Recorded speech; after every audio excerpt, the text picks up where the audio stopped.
हाँ जी, बहुत-बहुत स्वागत है ਤੁਹਾਡੇ ਆਪਣੇ ਦੁਆਬ ਅਕੈਡਮੀ ਦੇ YouTube ਚੈਨਲ ਤੇ। ਤਾਂ ਲਾਸਟ ਲੈਕਚਰ ਵਿੱਚ ਆਪਾਂ ਮੈਗਨੈਟਿਕ ਸਰਕਿਟਸ ਦੇ ਜੋ MCQ ਸੀ ਉਹ ਸਟਾਰਟ ਕਰ ਚੁੱਕੇ ਹਾਂ।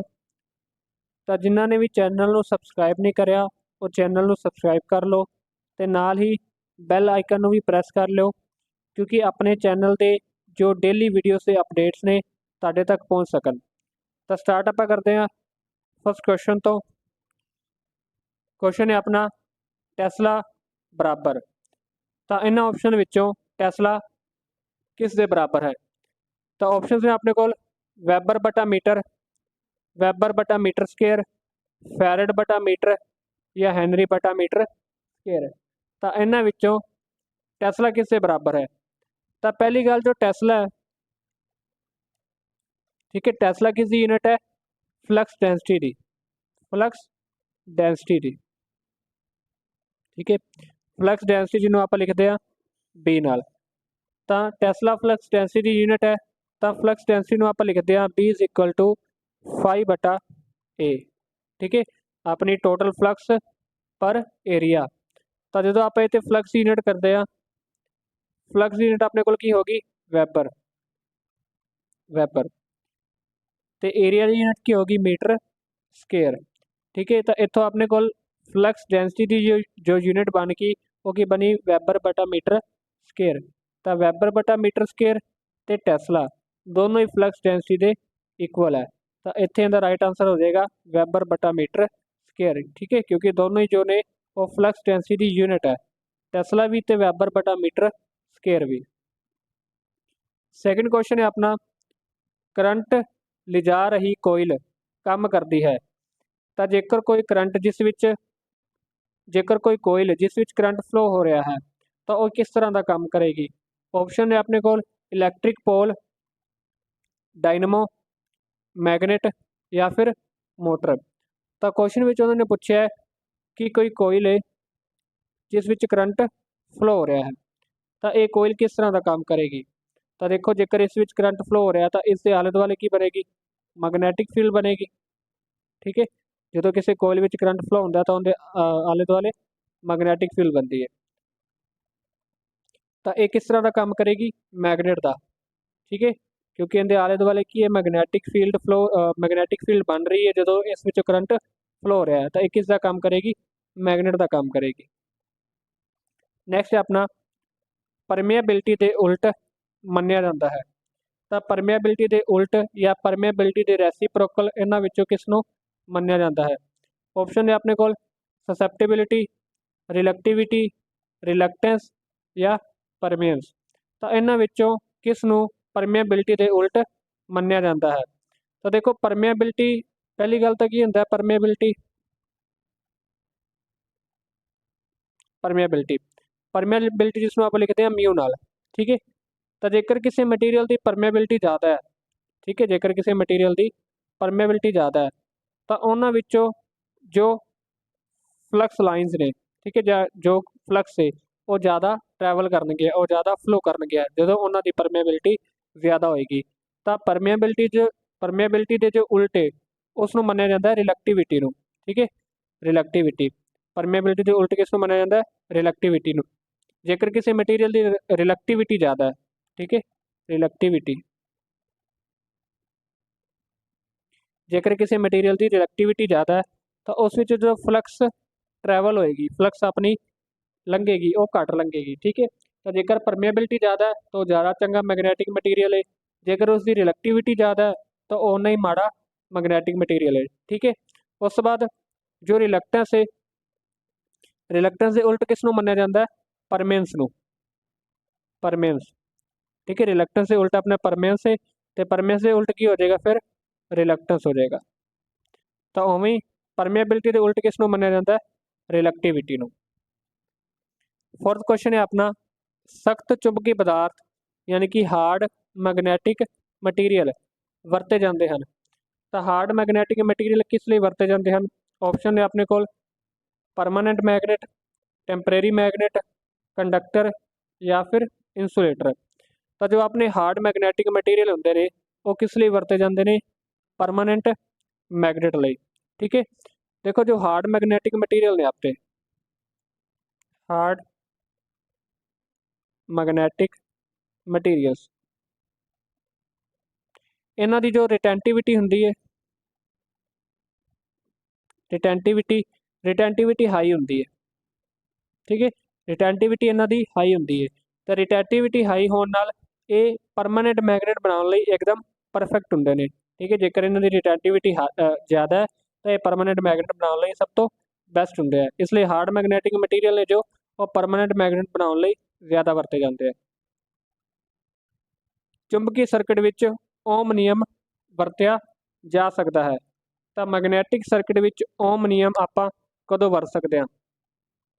ऑप्शन है अपने कोल फ्लक्स इंटू रिलैक्टेंस बटा EMF, फ्लक्स बराबर रिलैक्टेंस बटा MMF, या फ्लक्स बराबर रिलैक्टेंस, या फ्लक्स बराबर MMF बटा रिलैक्टेंस। देखो इत्थे उन्होंने पूछा चुंबकीय सर्किट विच आपां ओम का नियम यूज़ करना है, तो इसनूं समझण तो पहला आपां ओम्स का नियम देख लैंदे हां। ओम्स का नियम की कहंदा आपां नूं, आपां ओम्स के नियम चेक करते हैं कि करंट बराबर V/R। ठीक है, ये सारा इस फॉर्मूला तुसीं सबने करया होएगा, I is equal to V/R। तो उवें जो आप मैगनैटिक सर्किट की गल करते हैं, ये जो अपने को फॉर्मूला है एक आता इलैक्ट्रिक सर्किट का फॉर्मूला है, इलैक्ट्रिक सर्किट का I बराबर V/R, ये अपने को इलैक्ट्रिक सर्किट का फॉर्मूला है। तो मैगनैटिक सर्किट विच देखो आपां करंट के समान मनते हैं फ्लक्स नूं। ठीक है, पिछले लैक्चर में आप कर चुके हैं कि मैगनैटिक सर्किट में आप करंट के समान मनते हैं फ्लक्स नूं, उवें वोल्टेज के समान मनते हैं MMF नूं, MMF मैगनैटोमोटिव फोर्स, तो रेजिस्टेंस के समान मनते हैं रिलैक्टेंस नूं। ठीक है, यानी कि S नूं। तो जेकर आप इत्थे ओम का नियम लगाइए तो ओम का नियम बेसिकली इलैक्ट्रिक सर्किट विच की है V/R, I बराबर V/R। तो उवें मैगनैटिक सर्किट विच I की जगह पर की आ जाएगा फ्लक्स बराबर V की जगह पर की आ जाएगा अपने को MMF। ठीक है, क्योंकि दोवें की ने एक दूसरे के समान है, यानी कि एनालोगस है एक दूसरे के। उस तो बाद रेजिस्टेंस से एनालोगस की आ जाएगा रिलैक्टेंस S। ठीक है, रिलैक्टेंस रिलैक्टेंस तो इत्थों फ्लक्स का फॉर्मूला की बनया, फ्लक्स बराबर MMF अपॉन रिलैक्टेंस। ठीक है, ऑप्शन नंबर डी, फ्लक्स बराबर MMF अपॉन रिलैक्टेंस। ये आप फॉर्मूला किवें बनाया, देखो ओम के नियम तो ही बनाया। इलैक्ट्रिक सर्किट में ओम का नियम सी I बराबर V/R, उवें ही मैगनैटिक सर्किट में ओम का नियम कदों काम करेगा, जो flux is equal to MMF बटा आप रिलैक्टेंस करांगे। ये भी जो चीज़ है ये आप ओम के नियम तो ही बनाइए। ठीक है, नैक्सट रिलैक्टेंस की यूनिट है, तो रिलैक्टेंस की यूनिट ऑप्शन ने अंपीयर टर्न बटा वेबर, अंपीयर इंटू टर्न बटा मीटर, या कोई यूनिट नहीं। तो देखो पिछे आप एक फॉर्मूला कराया सी जिथों आप मैगनैटिक सर्किट का ओम का नियम कढ़िया सी कि सी फ्लक्स बराबर MMF बटा रिलैक्टेंस। तो इत्थे लिख लेने फ्लक्स बराबर MMF बटा रिलैक्टेंस। तो इत्थे जेकर आप देखिए कि फ्लक्स बराबर MMF बटा रिलैक्टेंस है, तो जेकर आप इत्थे रिलैक्टेंस की वैल्यू कढ़िए, रिलैक्टेंस तो बराबर आएगा MMF बटा फ्लक्स से, MMF बटा फ्लक्स। तो MMF की यूनिट आप करते हैं अंपीयर टर्न, तो फ्लक्स की यूनिट की करते हैं वेबर। तो इतों अपनी यूनिट की बन गई अंपीयर टर्न बटा वेबर, यानी कि ऑप्शन नंबर बी। ठीक है, अंपीयर टर्न बटा वेबर इनका राइट आंसर है। नैक्सट है मैग्नेटोमोटिव फोर्स, यानी कि MMF की यूनिट की है, तो आप कर चुके हैं अंपीयर टर्न। मैग्नेटोमोटिव फोर्स की यूनिट की है अंपीयर टर्न। नैक्सट है पूर्ण चुंबकी पदार्थ विच एडी करंट डैश के समान अनुपाती होंदे हन। तो पूर्ण चुंबकी पदार्थ जिन्होंने आप इंग्लिश कहने फेरोमैगनैटिक मटीरियल, उन्होंने जो एडी करंट मौजूद होंगे, एडी करंट किस दे समान होंगे है? ऑप्शन ने अपने को देखो फ्रिक्वेंसी, F मतलब इतने फ्रिक्वेंसी है। ठीक है, फ्रिक्वेंसी या फ्रिक्वेंसी का स्केयर, फ्रीकुएंसी द क्यूब या 1/f। तो जो अपने एडी करंट है वो किस दे समान होंगे? पहली गल तो एडी करंट का फॉर्मूला देखो, K E into B M square into F square into T square into V. ठीक है, ये अपने को एडी करंट का फॉर्मूला है। तो इतने जो अपने को के ई है, के ई अपने को की होंगे eddy current constant, eddy constant लिख लो। ठीक है, एडी कॉन्स्टेंट। बी एम इतने अपने को फ्लक्स डेंसिटी मैक्सिमम। ठीक है, मैक्सिमम फ्लक्स डेंसिटी। तो एफ स्केयर यानी कि इतने फ्रिक्वेंसी अपने को शो कर रहा है बेसिकली, यानी कि फ्रिक्वेंसी का स्केयर। तो इतने जो अपना एडी करंट है सीधे सीधे काहदे अनुपात में, फ्रिक्वेंसी के स्केयर के अनुपात में। ठीक है, तो बी ऑप्शन इनकी राइट है। बाकी अपना इतने थिकनेस है या फिर वॉल्यूम है। ठीक है, इन्होंने उपर भी डिपेंड करता है अपना एडी करंट। तो जिनी ज़्यादा फ्रिक्वेंसी होएगी, फ्रिक्वेंसी के स्केयर के अनुपात में जो अपना एडी करंट है वो ग्रो करेगा। नैक्सट है अपना इंडक्टर डैश के रूप में एनर्जी नू स्टोर करके रखता है। तो इंडक्टर किस दे रूप में एनर्जी नू स्टोर करके रखता है? ऑप्शन है अपने को देखो, चार्ज, मैग्नैटिक फील्ड, कोर या इलैक्ट्रोस्टैटिक फील्ड। तो इतने गल की उन्होंने इंडक्टर की। तो इंडक्टर में एनर्जी किवें स्टोर होंगी है मैग्नैटिक फील्ड के रूप में। देखो ये बेसिकली अपने को इंडक्टर है, जो आप इन्हें सप्लाई देवांगे, ठीक है, सप्लाई देने नाल की होएगा, इस दे आले दुआले एक मैग्नैटिक फील्ड उत्पन्न होएगी या एक मैग्नैटिक फील्ड, मैग्नैटिक लाइन ऑफ फोर्सेस इत्ते बननगियां।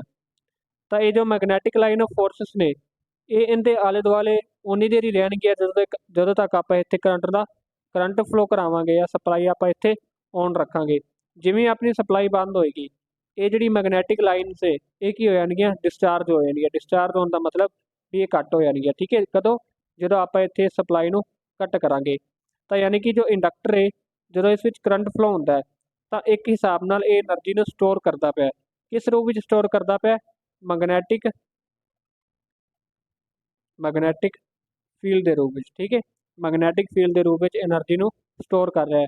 तो जो आप इस सप्लाई बंद करते हैं, ये मैग्नैटिक फील्ड दोबारा तो की हो जाती है, ठीक है, करंट के रूप में कन्वर्ट हो जाती है, यानी कि मैग्नैटिक फील्ड। तो चार्ज के रूप में कौन स्टोर करता एनर्जी? कैपेसिटर। ठीक है, कैपेसिटर। नैक्सट है अपना, इन्हां विचों किहड़ा सब तो ताकतवर डायामैगनैटिक मटीरियल है? ठीक है, डायामैगनैटिक मटीरियल या पंजाबी च इहनूं कहंदे आ अपूरण चुंबक, चुंबकी पदार्थ, अपूरण चुंबकी पदार्थ। तो जो डायामैगनैटिक मटीरियल है, डायामैगनैटिक मटीरियल वो होंदे आ जिन्हां दी परमेबिलिटी या रिलेटिव परमेबिलिटी म्यू आर एक तो घट होंदी है। ठीक है, जिन्हां दी परमेबिलिटी जो है एक तो घट होंदी है। तो आयरन जो है, आयरन एक तरह का फेरोमैगनैटिक मटीरियल है। ठीक है, स्टील भी एक तरह का फेरोमैगनैटिक मटीरियल है। एलूमीनियम एक तरह का पैरामैगनैटिक मटीरियल है। तो बिस्मथ जो है एक तरह का डायामैगनैटिक मटीरियल है। ठीक है, डायामैगनैटिक मटीरियल है। तो इनका राइट आंसर होना सी बिस्मथ। नैक्सट है एल्किनो मिश्रत धात है।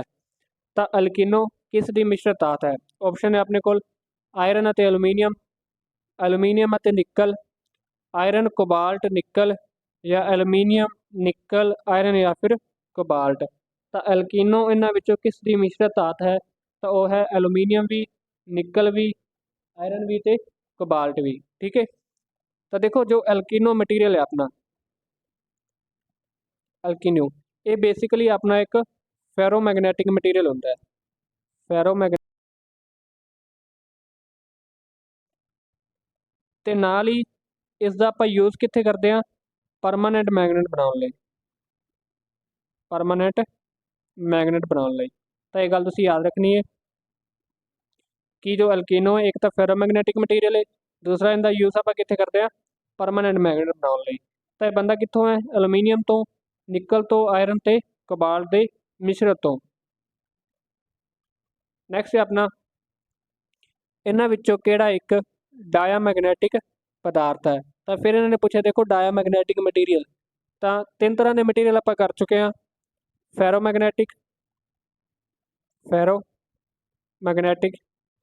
ਜਿਨ੍ਹਾਂ ਦੀ ਜੋ ਪਰਮੇਬਿਲਿਟੀ ਹੈ ਜਾਂ ਮਿਊ ਆਰ ਹੈ ਉਹ ਕਿੰਨੀ ਹੁੰਦੀ ਹੈ 100 ਜਾਂ 1000 ਤੋਂ ਜ਼ਿਆਦਾ, 100 ਜਾਂ 1000 ਤੋਂ ਜ਼ਿਆਦਾ। ਬੇਸਿਕਲੀ 2500 ਤੱਕ ਵੀ ਜਾਂਦੇ ਆ ਆਪਣੇ ਫੈਰੋਮੈਗਨੈਟਿਕ ਮਟੀਰੀਅਲ ਦੀ ਪਰਮੇਬਿਲਿਟੀ, ਆਪਾਂ ਕਰਦੇ ਆ 100 ਜਾਂ 1000 ਤੋਂ ਜ਼ਿਆਦਾ।